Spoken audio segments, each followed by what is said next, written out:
Bonjour et bienvenue à toutes et à tous sur le plateau Santé-Ville où nous évoquerons aujourd'hui le dépistage organisé du cancer colorectal, dépistage dont la 3e campagne de prévention vient d'être lancée.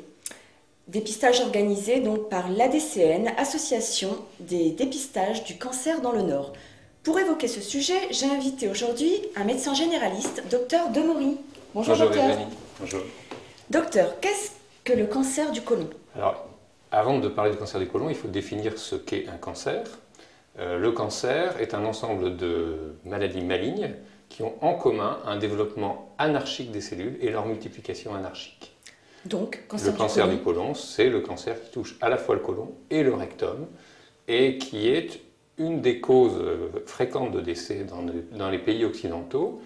Ça correspond à peu près à 25 000 nouveaux cas par an et à 15 000 décès tous les ans.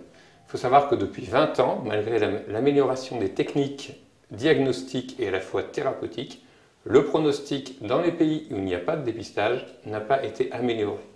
D'accord. Physiquement, comment se traduit ce cancer du côlon? Alors physiquement, il y a deux périodes. Il y a la période avant le dépistage, où on avait régulièrement des diagnostics tardifs, à la période où les patients sont en occlusion intestinale, ou avaient la chance d'avoir une hémorragie qui permettait de révéler la tumeur. Et depuis le dépistage, on perçoit des cancers beaucoup plus précocement chez des patients qui n'ont aucun symptôme. D'où l'importance de ce dépistage. D'accord. Cet examen, en quoi consiste-t-il? Alors l'examen est très simple. Il s'agit simplement du recueil de sel par le patient à l'aide d'une petite baguette en carton et de l'étaler sur une plaquette et de transmettre ce petit prélèvement par la poste au centre de dépistage.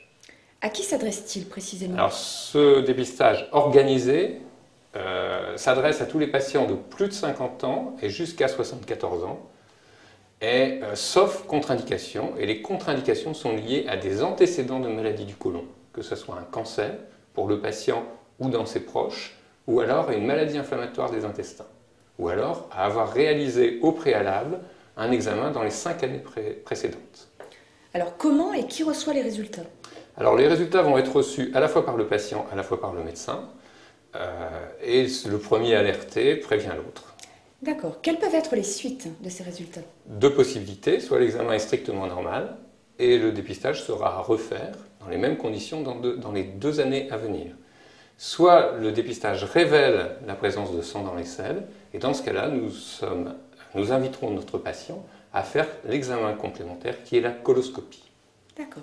Quels conseils donneriez-vous à nos auditeurs? Alors moi, je conseillerais à tous les auditeurs de plus de 50 ans, et entre 50 et 74 ans, de participer à ce dépistage organisé, et sinon à tout leur entourage, à tous les proches, d'inviter les patients à faire ce dépistage, parce que c'est vraiment un gage de diagnostic précoce et de maladies parfois même antérieures au cancer du côlon, qu'on appelle les polypes.